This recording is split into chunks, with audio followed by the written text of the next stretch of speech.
wanna go roller skating? Roller skating? Like right now? Cool, see you there. See me where?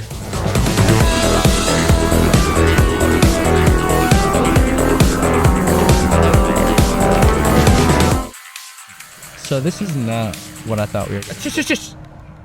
Trying to focus?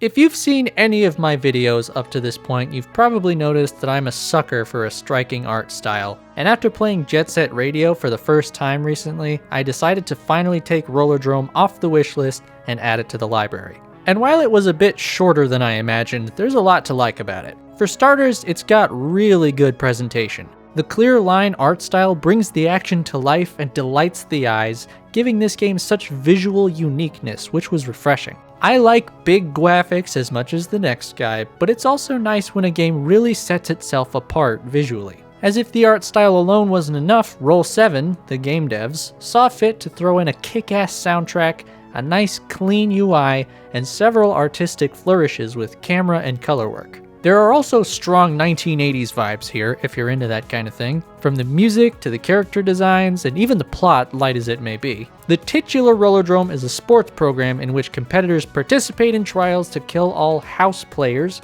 aka nameless goons, in the shortest amount of time with the most style. The campaign consists of playing through these trials, and then between some of the trials you'll be dropped into a small room where you can overhear conversations, catch up on some emails, or dig through other people's stuff. And the basic idea is that the corporation behind Rollerdrome is corrupt, big shock, and the media and police are at least partially complicit in enabling the games to become more violent. I don't think the narrative's gonna blow anyone's mind here, but I also don't think it was really the main focus. This game definitely has more emphasis on the gameplay.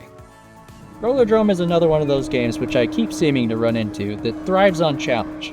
There's a ton of inputs and actions to juggle, but when you get into a good rhythm, you can do some pretty cool stuff. Who are you talking to? Thankfully, this feels a lot better to play than Jet Set Radio, not to keep bringing it up. But where Jet Set felt weirdly floaty and made it hard to keep up your momentum, this game really wants to keep you moving. There's really no way to crash or otherwise kill your momentum. Roll7 decided, rightfully so, that the movement should be simplified so that the player could focus on the other core component of the game: murder. Now that's not to say that the skating isn't important, it very much is. Pulling off stylish moves and dodges in the game is actually how you reload your weapons. How? I don't know, but it feels pretty good. Most of the moves that give you ammo involve airtime. If you launch your character into the air and hold the left stick to the left or right, you can do a little spin. This will get you some ammo as well as what I'll refer to as style points. If you hold square while airborne, you can do a grab, which will net you more ammo and points. Moving the left analog stick at the same time changes up your grabs, and you can even do multiple stick inputs for even more different grabs. In addition, you can then hold L1 to flip forward or backward. Finally, you can grind on rails with triangle, with different grind variations depending on your stick input. Triangle will also grind on the walls with the right angle and momentum. There are a few more actions that get introduced, but this covers the majority of it. For combat, the game starts you off with dual pistols. You begin each stage by launching over the battlefield and hitting the ground running, or skating.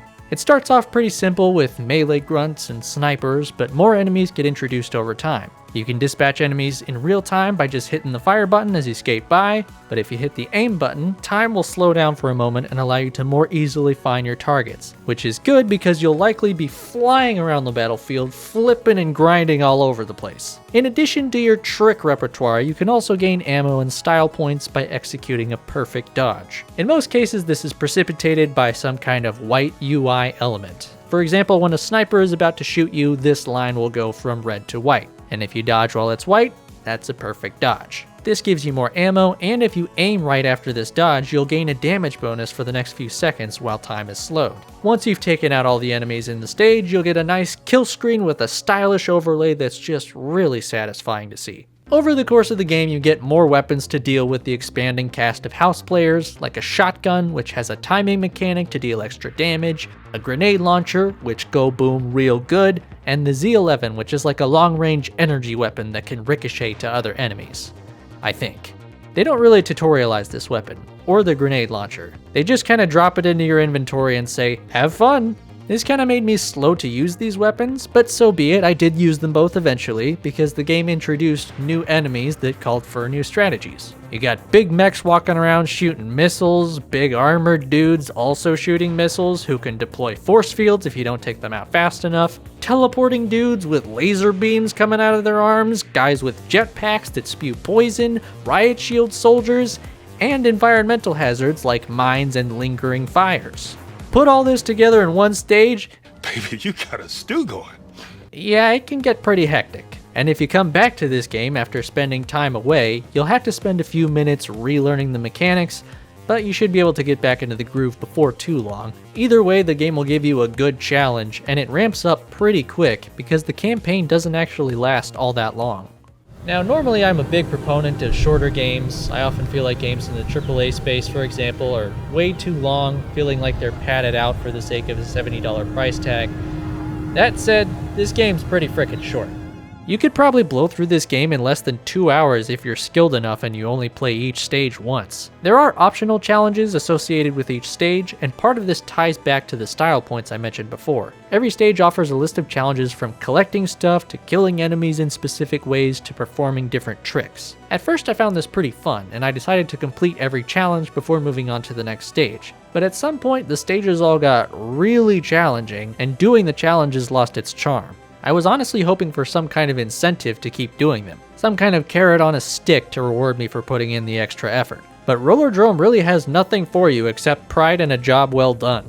It would have been nice to get an additional weapons, some kind of weapon modifications, new outfits, even palette swaps, anything. Heck, you even get a palette swap if you play the Out for Blood mode, so it's not out of the question. But speaking of which, the Out for Blood mode, which can be unlocked by beating the main campaign, is essentially New Game Plus. You get to keep all your weapons, your outfit changes color, there's a crap load of enemies, and they all do 50% more damage. The game already gets pretty chaotic toward the end of the main campaign, but Out for Blood cranks up the intensity even more, and I think I'm good, actually. Maybe a bit much for my blood.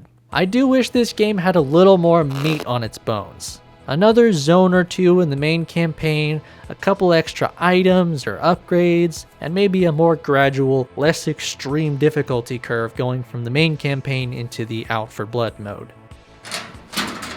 That said, the gameplay and presentation for this game are really solid, so it's an easy recommendation for me. After all, it won't take you very long to blast through the game, and at the same time, it's very replayable, so check it out. Can we go now? Yes, we can go. Hey, thanks for watching this video. If you enjoyed this review, please do all the things on YouTube, like, subscribe, share it with your friends. It really helps me out. You can also give my Patreon a look if you've got a few bucks floating around and you want to support me directly. Other than that, I'll catch you in the next video.